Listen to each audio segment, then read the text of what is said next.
good publisher, a good producer would be able to listen to it with just a guitar vocal, and even maybe not even a great vocal or a great guitar, and go, great song. Thank you. You know, and we'll move on with it. Sometimes it happens, sometimes it doesn't.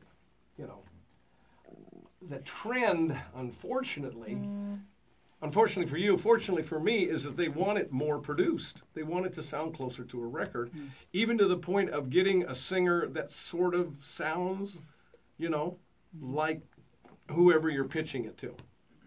Not necessary. The other side of that, which I've seen, is don't put a singer on it that's better than the artist. I've seen that happen, where, you know, he was listening to it and going, you know, the singer's just killing, and he was going, oh, I can't sing. No, that's not for me. And we'll move on to the next song. Okay, that kind of a thing. So what we're going to do, the kind of plan to do, is we're going to do this song with Maddie. What we don't, if we don't finish it today, she and I will finish it. She's going to get a song out of the deal. So I say that only so that if you want to ask questions and we need to stop and stuff like that, it's really about you guys. Believe me, we'll take care of her. She'll end up with another demo when this is, or even better than demo. You know, the other songs that we've done. She also plays piano, so we have one that's what? It's just piano, vocal, and is there percussion on it? Or? I think all of them have a little bit. Yeah, one of them we brought in. We've got a cello player here in town, and he put on 6 cello parts. 8 cello parts. Wow. So it's like her playing with a string section behind it. It's so good. He did a really nice job. I will tell you that he did all the figuring it out. I tell everybody else I take all the credit for the arrangement. Didn't I do a nice cello arrangement on that song? Oh, yeah, that's very nice. So the key is find the right cello player. You know, I've worked with this guy a bunch of times, and he does enough work now that he's got his own studio set up at home. And you literally send him the stuff and you tell him what you want to do. He charges way less than if he has to come here. And sometimes he'll give you more, usually gives me more parts than I need, and then we just, you know, we go in there and we bring them in and we listen to them and we edit. We moved a bunch of stuff around.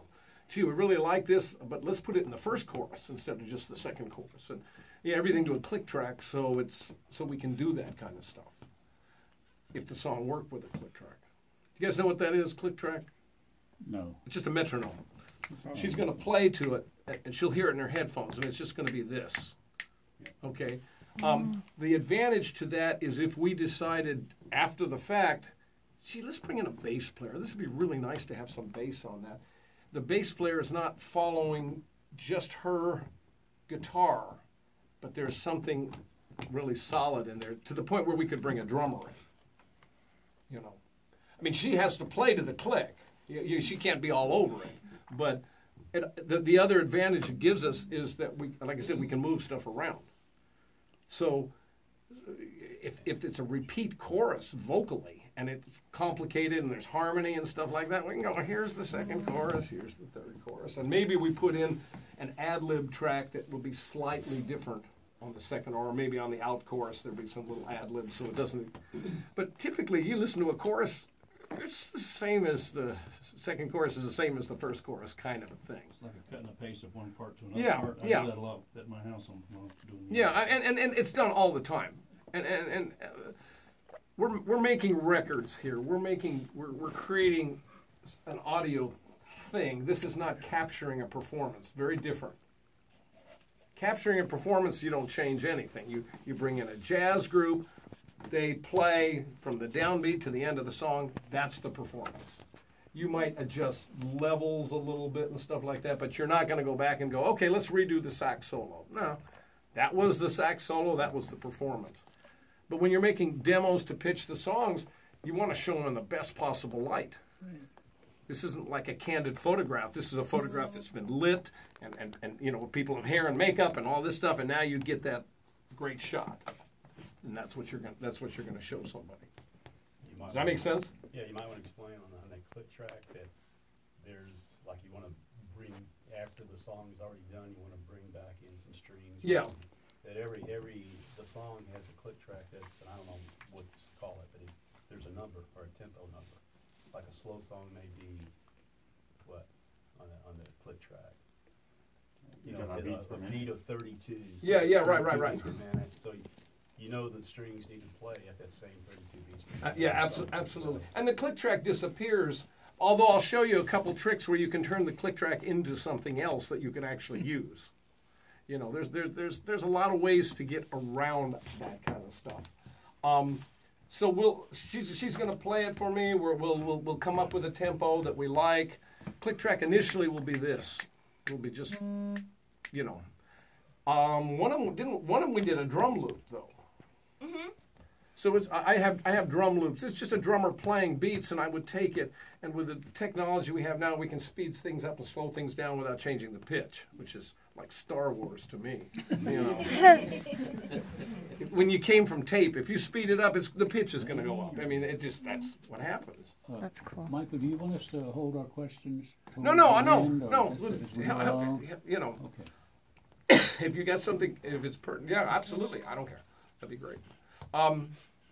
So what was it? Okay, yeah, doing so it was a drum beat. It was just a repeat, one, you know, like a 2-bar or something beat. And then later on we decided, the drums sound kind of cool, so we went in it, and where she had stops, you know, like at the end of a line, and then it would pick up again. We went in and we muted the drums for those places so that it started to sound more like a part rather than just this playing all the way through the song kind of thing. So, you have stuff at home, right? Yes. Who else has recording at home? Stuff you've got stuff. What are you using? Right now, just GarageBand, but then a Apogee mic 96K. Yeah. And then a Jam 96K to get my guitar straight into the. There you go. Yeah, and it actually, I mean, I sit there and I listen to it, and I'm like, man, it sounds real. No, it's you know, I mean, I love you guys and I hate you guys because, you know, I mean, there's some amazing stuff. One of our clients, her first CD was all done. She did hers in her kitchen on GarageBand, and it sounds really good. Yeah. Now she's a good singer and she's a good writer. That helps. Yeah. But you know, I mean, don't get caught up in the technology. We have a tendency to do that. One thing about GarageBand, or I guess when you do it straight in the computer, is I usually record with a clean track, and then you can just go through this mess of amps and say this amp sounds better, or you so much stuff you can do after the fact. Yeah. Absolutely. Yeah. Michael, can I turn that question around? Can you tell us just briefly what are you using? What are we working with today? Excuse me. This we're doing Pro Tools here.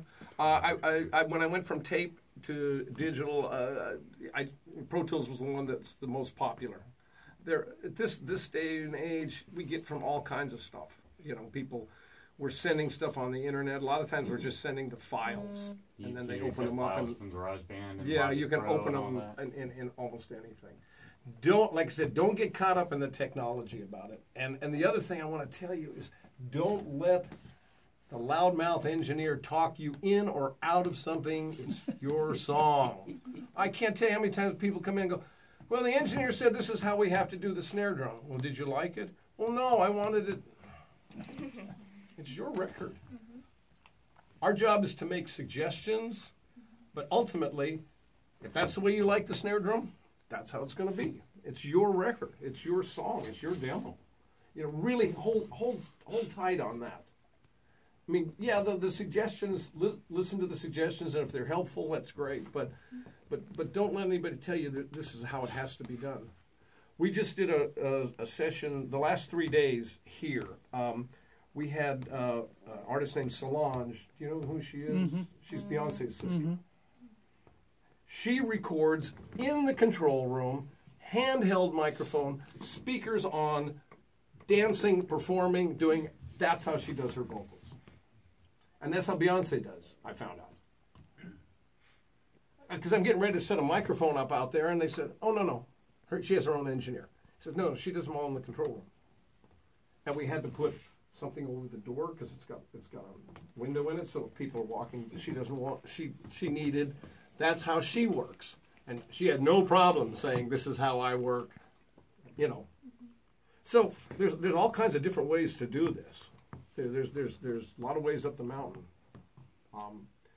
And then the other thing I guess we need to talk is the idea of you can be a really great songwriter doesn't necessarily mean you're going to sing all your demos or even play on all your stuff. You know, that's another option of finding someone else in this group, finding someone else, hiring Maddie to come in and play piano and sing on your song, teach her the song. How much does that cost? Because like I can write, but when I sing, angels die. Oh. Which could be the title of the album, you know. I love that. I like that. Yeah, I love that. Typically, if you're talking pretty decent players, you're talking probably about $100 a song. Okay. But it goes down if you're going to do like 3 songs. You know what I mean? Yes. And I'm saying this is on an average. Okay. It just kind of depends on what you. Singers are kind of the same way. You could probably sweet talk her into down a little bit. You know, we really love your song. You know, of course, I just became her manager, so I'm going to take mine just about a minute ago. Yeah, so that's that. You know, but keep that in mind.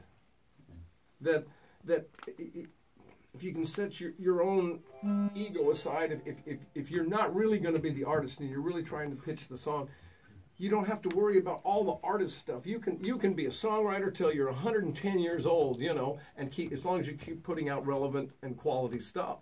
So you don't have to worry about all that artist stuff. But be smart. Find the right voice. Find the right player to the best presentation of your song. Does someone like?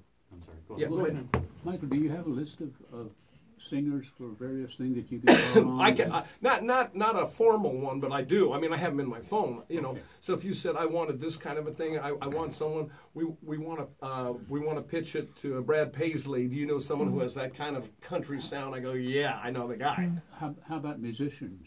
Oh, musicians is easy. That's the easy one. In fact, I will tell you this. I'm meeting with 3 guys today. We're talking about, kind of a little side note, we're talking about putting this thing together where once or twice a month we're going to get these guys together and we're going to cut tracks for people. And it's going to be quick and inexpensive, kind of what some of the people are doing, what writers that I know, they'll send it to. There's a couple companies in Nashville that will do that. You send them a guitar vocal demo and you get no input, but you tell them what you kind of want. You pay it, and they send it back either as a stereo mix or they'll send you a whole Pro Tools session. Who will own the masters? I'm sorry? Who will You own everything. You own absolutely everything. They're hired guns. No publishing. No sign a release. Yeah, I mean, they would sign something as part of the Do you have a name for that particular application? Not if I'm going to compete with them. I have no idea who they are. Yeah, I'll get you.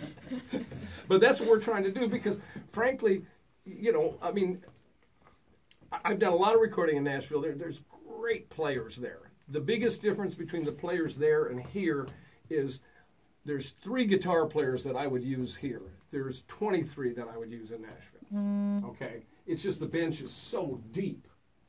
If this guy can't make it, then this. If I don't get one of my top 3 guys, I would say we can't do the session. It's not worth it.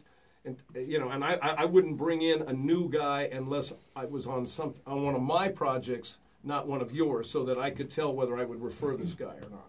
Does that make sense? Oh, yeah. Michael, I didn't mean that. I meant, do you have a name for the like 3 musicians quick gun, or we're going to do a 3? The ones doing here? No. If I called you and said I need. Oh yeah, absolutely. You tell me what style. The thing what I'm looking why I picked these particular guys is 2 of them are brothers, so they've been playing together since they were the group, the 4 of them used to be the rhythm section at Joel Osteen's church at one point for a couple of years. So they play. I mean, these guys can read spots on the wall, or they can read the little scratchy number charts. You know, it's got to be guys who can play fast, who can pick it up instantly, come up with a guitar hook, come up with a keyboard part, and do it really quick. And I've heard this stuff, and it's really good. These guys are excellent. I just don't want you sending your money to Nashville if we can keep it here. How rough? Like if somebody let's say, writes something and they haven't recorded it, can they bring it to somebody? Yeah, what would happen is you would come up with a guitar vocal demo that you and I would sit down for 20 minutes. I write out a chord chart. You talk about this. You'd say, I kind of like this kind of a drum thing and this kind of a this and this kind of a that, and that would. And maybe you help point it. Yeah. Oh yeah. Absolutely. No, I would. Because I'm not going to be playing, I would be engineering. I can then kind of produce from that point of view. Okay, he's looking for this kind of a train beat drum sound and real simple, almost upright bass sound. Whatever you're kind of looking for, and that gives them a direction. I'm kind of gotten off track on that. I mean, that's just something that's something that we're working on. Literally, I'm meeting with those guys this evening, as it turns out. Yes, ma'am. Okay, I'm a lyricist. I write the lyrics. I haven't met with any musicians. Would you be able to hook me up with some musicians to help me write my music? And also vocalists. Oh, absolutely. Okay. Absolutely. And the big thing is, these are all hired guns. You own everything. You never sign away any of your publishing. You never sign away any of that stuff until it's okay. A publishing company comes to you and wants 75% of your publishing, okay. If they're a legit deal and a real deal and they're going to promote your material, you got nothing to lose. Particularly if they'll do a one-off on the tune, or we'll take these 3 songs and we'll take them for a year, and after a year they revert back to you. That kind of stuff. You also need to look around the room. You can have a lot of help. Yeah, I would think so. That's the other thing. Shut this phone off. You want to sing a song now? Yeah, sure. So, I haven't actually heard this song. Oh yeah, I heard a little bit of it the other day. So we're going to do this kind of just like as if we're doing it. Ask questions. Now she plays nylon string guitar. She's kind of weird, but we. But Is that what we were hearing earlier, though? I'm sorry? Is that what we were hearing earlier? Yeah. She was playing? Sounds beautiful. No, it gives it a little different texture to it. Yeah. There's a lot of different ways to mic guitars. I was talking with somebody earlier. We all face that same deal of, can you play guitar and sing at the same time? Yes, most people can do that. The problem we run into is now if you want to fix something, either guitar or vocal, guitar leaks into the voice leaks into the guitar. So we can take the guitar direct, then there won't be any vocal leak into it. But I'll play you and we'll listen to 2 really good mics on the guitar, and then we'll listen to the direct. Now, they're going to sound different. I'm not going to say one is better or worse. They're just different. So you decide what you want. When I mic serious guitar, I might use 6 microphones. In the end, we'll pick 2. And we might even change them. It might be these 2 microphones for all the song, but when they go to the bridge section where the picking gets real high, we might switch to a different pair of microphones because it's a different sound. It's no more work for the guitar player. Is it getting cold in here? You're doing It's a little cold. Somebody let the door open. The one thing that's wonderful about this place is the air conditioning works like crazy. Oh, yeah. Now today, not an issue, but middle of August, 13 or 14. Houston, come on. 14. It's Wow. hard to get it cold enough where everybody's comfortable. And either way that you mic it or go direct, you can still change the sound of it. And Yeah, oh yeah, absolutely. Once you get that basic track, you can just I'm going to do cut what you everything. want. I'm going to cut Doing this everything for flat, notations. meaning no EQ, no Doing nothing. this for It's notations just and coming posting. straight off the guitar, straight off the microphones, so that then we can do stuff afterwards. The only thing I might do on some of this is roll off the bottom, because below a certain point, there's no guitar down there. There's just rumble. This room's really quiet. So it's not an issue, but if you're recording at home, I would roll off the bottom until you start to hear it affect the sound of the guitar, and then back When you off. say roll off the bottom, Roll the low end off. like on the EQ or whatever. Yeah, with EQ. Just Turn it down. Yeah, yeah. It's just taking. Piano, different story, because piano is enormous frequency range. Acoustic guitar, below 120 or below that, there's not much guitar down there. So the only thing you're going to get is you're going to get the traffic driving by, you're going to get the air conditioning coming on, you know. So the easiest thing at that point is just roll off the bottom because there is no guitar down there. There's no vocal down there. I do the same thing with the voice. Looking at your studio, looking at the studio, you don't have any noises leaking in. From No, not in here. You know, but I'm thinking you guys are doing this at home. You know, you're going to run into that kind of thing potentially. Somebody driving by, the garbage truck goes by. Next door place. Is recording, is recording in a, Phone ringing. is recording in a closet kind of accomplish the same thing because of all the clothes? Yeah, a lot of people do that. You know, it really works well like as a vocal booth because you get all that clothing in there, and it also gets rid of the sense of parallel. What you really want to get rid of is parallel walls, because if you have parallel walls, sound bounces back and forth. Now we're getting technical. I like but that you notice idea, there's nothing singing in the parallel closet. there, floor to ceiling or any of that stuff. And this particular Closet room singing. is a mixture of But when you what's come out called of the closet, diffusion, it's a which is different the matter. hard surfaces. This whole back wall is just diffusion, and then the rest of it is soft, which is absorption. So Clink. it's a combination of things. Nothing is. We don't have anything past what we hear. When it leaves the speakers, it gets there. It goes away. Kind of. Kind of like a stealth fighter. Yeah. Exactly. While we're why don't you go ahead and get yourself set up and tuned? Okay. Tuned. Maddie- Hello. Maddie